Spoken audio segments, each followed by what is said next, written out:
Il y a de cela quelques semaines, j'étais en train de faire des recherches au sujet du franc CFA afin de voir quel était le lien entre les pays pauvres en Afrique et cette monnaie-là. Vous savez qu'on a l'habitude de dire que le franc CFA appauvrit les pays africains. Et je voulais voir si les pays qui utilisaient le franc CFA, notamment dans la zone francophone, étaient les pays les plus pauvres du continent. Et donc, dans cette recherche-là, je suis tombé sur plusieurs listes, parce qu'il faut comparer les sources qui présentaient les pays les plus pauvres d'Afrique. Et une chose a très rapidement retenu mon attention et qui m'a particulièrement choqué, c'était la présence du Rwanda dans cette liste. Je me suis dit, mais le Rwanda fait partie des pays les plus pauvres d'Afrique.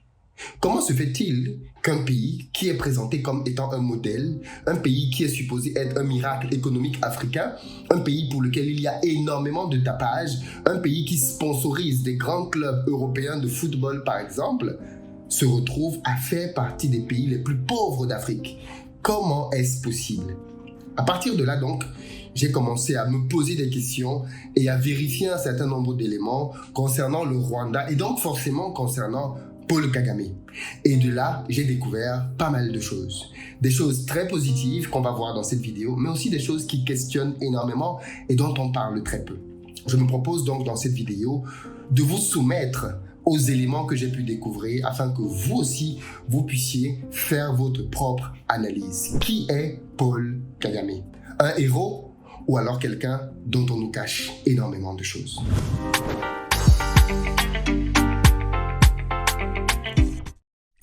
Salut à toi, bienvenue sur ma chaîne, moi c'est Philippe Simo. Ici je te parle d'entrepreneuriat, d'investissement, de business parce que c'est grâce à ça qu'on va développer notre continent. Donc si toi aussi tu veux faire partie de cette belle aventure, tu t'abonnes, tu actives la cloche des notifications. Pour ceux d'entre vous qui veulent aller plus loin et générer des revenus, vous savez que j'ai créé pas mal de formations. Que vous vouliez vous former en ligne ou même en présentiel, vous avez tout cela qui est disponible sur mon site investiraupays.com.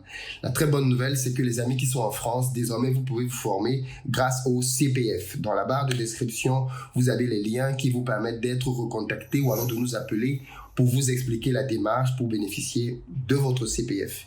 Et puis enfin, les autres, ceux d'entre vous qui veulent lancer des business en Afrique comme moi et générer des revenus ici sur place, eh bien, je vous invite bien évidemment aux formations en présentiel que j'organise sur cette thématique-là. Comment bâtir un empire en Afrique en partant de très peu. Il va être question pour moi de vous partager pendant ces journées de formation finalement les techniques, les secrets que j'utilise et qui me permettent de développer des business à succès en Afrique. Donc, en Amérique du Nord, au Canada notamment, on a 2 dates. Montréal le 20 août et le 21 août à Toronto. Ensuite, la semaine d'après, on est aux États-Unis pour 2 dates aussi. New York le samedi 27 et dimanche 28 au Maryland. Tout ça est disponible dans la barre de description. Vous pouvez dès à présent réserver vos places. Et puis pour les amis de Paris, on a notre grande journée de formation le 8 octobre. Au cours de laquelle on va parler ensemble de business, comment faire pour bâtir une industrie en Afrique, même quand on a peu d'argent. Et pour ça, j'invite Bertin Thiofo, que vous connaissez déjà peut-être, qui est mon mentor et qui est un industriel qui est parti de rien du tout. C'est quelqu'un qui a été SDF à Paris et aujourd'hui est capitaine d'industrie en Afrique. Et il va nous expliquer simplement comment faire ce process-là. Quels sont les avantages auxquels on peut avoir accès quand on veut investir en Afrique. Bref, tout ce dont vous avez besoin pour réussir vos projets. Donc, ne tardez pas, réservez vos places pour Paris le 8. Et ça, c'est valable pour tous ceux qui sont, bien évidemment, en Europe, ok? Que vous soyez en Allemagne, en Suisse, en Belgique, en Italie, venez vous former avec Bertin et moi le 8 octobre. Voici ce que la Banque mondiale dit sur son site à propos de Kigali, du Rwanda et bien évidemment de Kagame. On est là le 2 février 2022, donc assez récemment. Le Rwanda a enregistré une forte reprise économique en 2021, comme le montre la 18e édition des cahiers économiques du Rwanda qui paraît aujourd'hui. Le produit intérieur brut a augmenté de 11,1% au cours des 9 premiers mois de l'année, preuve d'un rebond généralisé après la récession de 2020. La production industrielle a augmenté de 16,5% et celle du secteur agricole de 6,8%, tandis que les exportations traditionnelles, café, thé, casitérite, tungstène et coltan ont augmenté de près de 35% sur les 9 premiers mois de 2021. Voilà le genre de rapport que l'on est habitué à lire sur le Rwanda. Un pays dont les performances économiques sont supposées impressionner et éblouir. Tout le monde sait que le Rwanda, c'est un pays qui économiquement réalise des prouesses depuis pas mal d'années. Et ceci, bien évidemment, est intimement lié à son dirigeant, à son leader, Paul Kagame.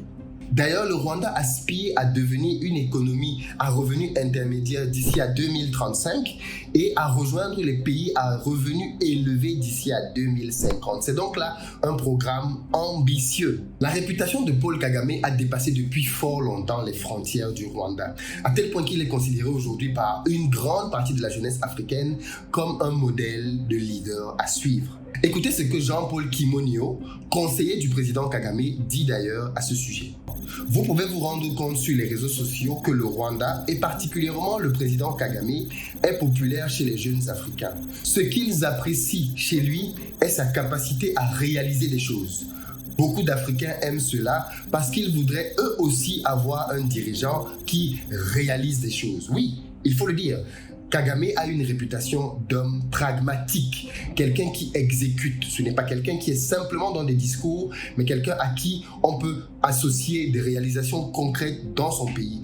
Et bien évidemment, l'une d'entre elles, et que tout le monde reconnaît, c'est la bonne gouvernance. C'est son leadership, c'est l'absence de corruption dans l'administration rwandaise. Et ceci, bien évidemment, parce que Kagame il travaille d'arrache-pied. Et quand on sait à quel point la corruption gangrène nos pays, il est évident que quand on a un leader qui parvient à faire que la corruption n'existe pas chez lui, ceci est fort encourageant. J'ai vu moi-même des reportages dans lesquels des entrepreneurs asiatiques, pour le coup c'était des Indiens, disaient qu'ils sont très contents de faire du business au Rwanda parce que le Rwanda était le seul pays dans lequel ils s'étaient lancés sans avoir besoin de corrompre qui que ce soit et dans des délais extrêmement rapides. Donc, clairement, les actions de Kagame portent du fruit et ceci est visible, on ne peut pas le nier.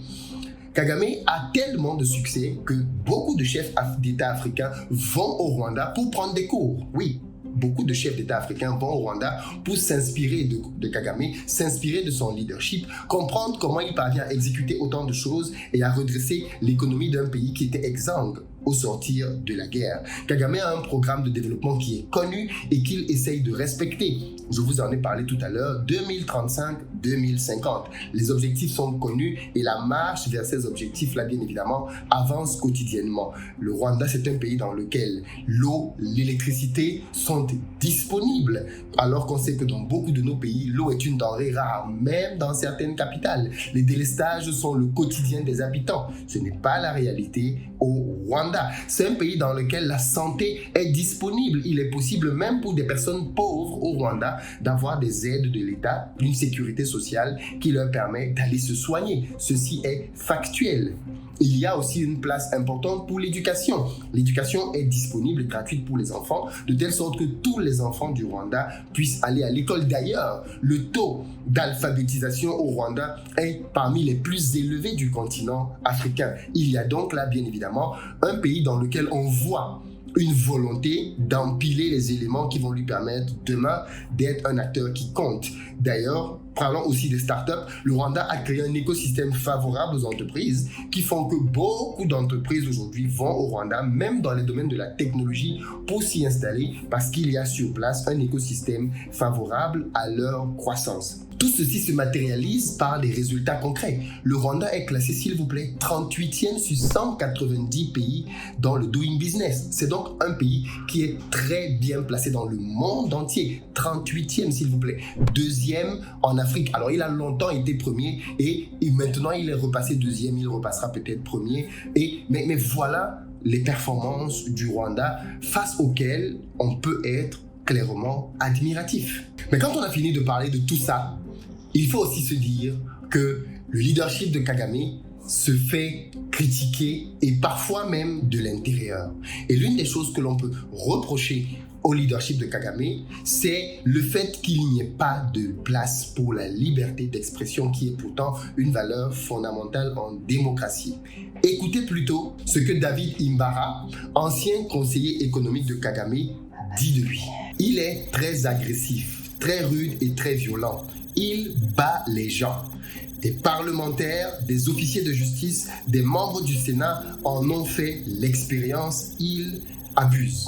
Alors, ceci, bien évidemment, est une accusation très grave venant d'un ancien conseiller proche du président qui aujourd'hui vit au Canada. il se dit que le Rwanda est un État policier, un État dans lequel il n'est pas permis de critiquer le leader Kagame. Tous ceux qui s'y sont aventurés en ont payé le prix, soit au travers d'emprisonnement, on parle même de décès, d'assassinat de personnes qui ont osé critiquer le président. Il y a une histoire très célèbre d'un chanteur de gospel qui avait osé remettre en question les versions officielles des génocides et qui aurait connu la mort dans des circonstances assez troubles. Donc vous voyez qu'il y a aussi ce côté-là de homme à la poigne, homme de fer, homme dur, qui barricade un peu la liberté d'expression dans son pays, qui revient souvent comme critique dans les différentes analyses que j'ai pu faire à ce sujet-là.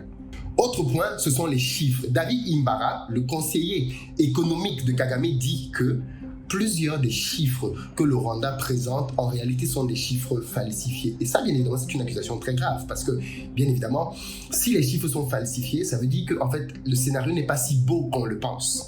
Et je suis allé regarder et je me suis rendu compte que même le Financial Times a fait une enquête sur les chiffres du Rwanda dans lesquels ils disent très clairement que plusieurs chiffres que le Rwanda a présentés pour son économie ne sont pas vrais. Ils disent qu'il y a eu des phases pendant lesquelles le Rwanda en réalité était en récession, mais on nous a présenté un Rwanda qui était en train d'émerger, que les chiffres de la croissance n'étaient pas toujours justes. C'est un article du Financial Times que je vous mettrai d'ailleurs en barre de description en lien pour que vous puissiez vous-même vérifier, ainsi que l'article de la Banque mondiale dont j'ai parlé tout à l'heure. Pour aller plus loin, il faut quand même savoir que le Rwanda, comme beaucoup de pays africains, malheureusement, dépend grandement de l'aide étrangère. Le Rwanda dépend à 40% de son budget de l'aide étrangère. Et ça, bien évidemment, c'est beaucoup trop. On souhaite tous une Afrique dans laquelle les gens se développent en toute autonomie et en toute indépendance parce qu'ils ne dépendent de personne. Quand vous dépendez de l'aide des autres, est-ce que vous êtes réellement indépendant? Or, aujourd'hui, le Rwanda de Kagame dépend à 40%. Attention, en Afrique, il y a pire que ça. Il y a des pays qui dépendent à plus de 40%, 50, 60, 70% même des aides étrangères. Donc déjà, on pourrait dire que 40%, c'est bien. Mais on est d'accord que 40%, c'est déjà beaucoup trop. En réalité, on devrait être à 0%.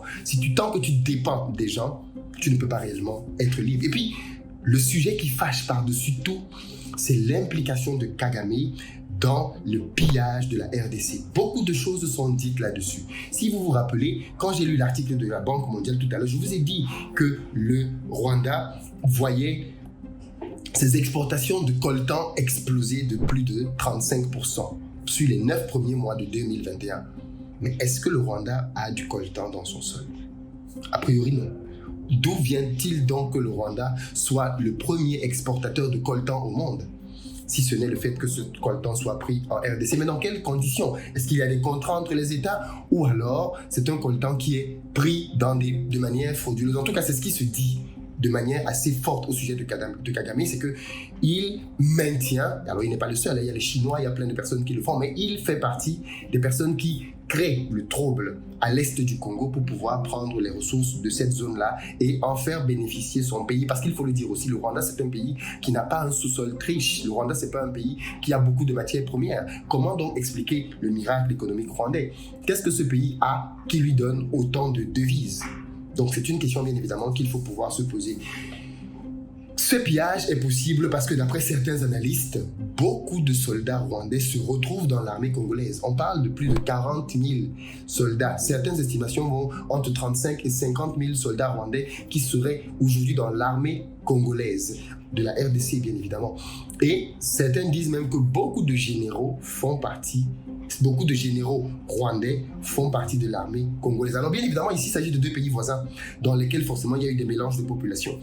Est-ce que c'est ceci qui fait que l'on puisse faire ce genre de confusion? Je ne sais pas du tout. Dans tous les cas, c'est ce que j'ai pu découvrir aussi dans mes analyses. Et puis on pourrait se poser la question de la MONUSCO. Qu'est-ce qu'elle fait au Congo? Qu'est-ce qu'elle fait au Congo? Quels sont ses résultats? Qu'est-ce qui justifie sa présence depuis toutes ces années? Pourquoi est-ce qu'elle ne résout pas la crise? On peut se poser bien évidemment la question du rôle de la MONUSCO. Kagame nous est présenté comme étant un panafricain. On sait tous que Kagame n'hésite pas à critiquer l'Occident. Il n'hésite pas à critiquer les dirigeants occidentaux. Il n'hésite pas à critiquer les dirigeants africains qui se soumettent et se couchent devant l'Occident. Et ça, la jeunesse africaine aime ça. Il n'hésite par exemple pas à critiquer les présidents du G5 Sahel qui n'ont rien fait pour résoudre le problème du Sahel, ont attendu une invitation du président français Emmanuel Macron pour tous courir en France, aller se retrouver autour de Macron, qui d'ailleurs avait dit des choses assez graves, dans lesquelles il semblait donner même des ordres au président du G5 Sahel. Kagame s'était offusqué contre ça en disant que ce n'était pas normal, que 5 chefs d'État qui sont tous voisins ne se voient pas en Afrique pour régler leurs problèmes et qu'ils attendent une invitation à Paris. Et ça, c'est vrai. Donc, on aime aussi Kagame pour ce franc-parler-là, pour quelqu'un qui est cash et qui dit les choses. Et donc, ceci fait qu'il est, pour beaucoup d'entre nous, considéré comme un panafricain. Mais, est-ce qu'on peut être panafricain d'un et être à l'origine des pillages chez son voisin? C'est une question qu'on peut se poser. Mais surtout, est-ce qu'on peut être panafricain et supporter les frappes en Libye? Ça, c'est quelque chose que j'ai découvert aussi. Et écoutez très bien ce que Kagame dit. Aucun autre pays ne sait mieux que le mien le coût que cela représente quand la communauté internationale n'intervient pas pour empêcher un État de tuer son propre peuple. En 100 jours, en 1994, 1 million de Rwandais ont été tués par des génocidaires soutenus par le gouvernement et le monde n'a rien fait pour arrêter ça. Kagame était pour et il a soutenu les frappes en Libye. Or, on sait tous aujourd'hui que les frappes en Libye étaient une mascarade, que Kadhafi n'était pas en train de tuer sa population, que tout ceci était juste un prétexte pour venir et abattre Kadhafi, qui était fomenté par la France et les États-Unis. Donc la position de Kagame là-dessus était assez surprenante d'un point de vue panafricain. Et pourtant, c'est bien ce qu'il a dit. Est-ce qu'il est revenu dessus depuis lors? Je n'en sais rien. Trump voyait, puisqu'il était président, il ne l'est plus pour le moment, Donald Trump voyait dans le Rwanda un partenaire stratégique pour la région des Grands Lacs. Or, on sait tous que quand les États-Unis voient en vous un partenaire stratégique, ça veut dire qu'ils voient en vous quelqu'un qui peut leur permettre de faire des choses horribles. Et vous pouvez leur permettre de faire des choses qu'eux-mêmes ils ne peuvent pas faire parce qu'ils sont loin et qu'ils ne veulent pas faire. Donc, quand Donald Trump dit que le Rwanda est un partenaire stratégique pour la région des Grands Lacs, qu'est-ce que ça suppose? Qu'est-ce que ça sous-entend? On pourrait bien évidemment se poser des questions là-dessus. Mais s'il y a une chose que l'on peut reconnaître à Kagame au sortir de cette vidéo, c'est son pouvoir de la com. Kagame a compris le pouvoir de la com. Comment un pays qui fait partie des pays les plus pauvres au monde parvient à faire floquer sur les maillots des clubs comme Arsenal ou même Paris Saint-Germain, visite Rwanda. Visite Rwanda. Ce truc-là m'avait surpris la première fois que j'ai vu ça il y a quelques années. Et pourtant, Kagame est champion là-dedans pour pouvoir faire rayonner son pays à l'international au travers de la com. Et la com, ça fait beaucoup de choses. Grâce à la com aujourd'hui, il est considéré par une grande majorité de personnes comme un héros, malgré toutes les casseroles qu'il pourrait éventuellement traîner. Vous, quel est le Kagame que vous connaissez, auquel vous croyez, que vous soutenez?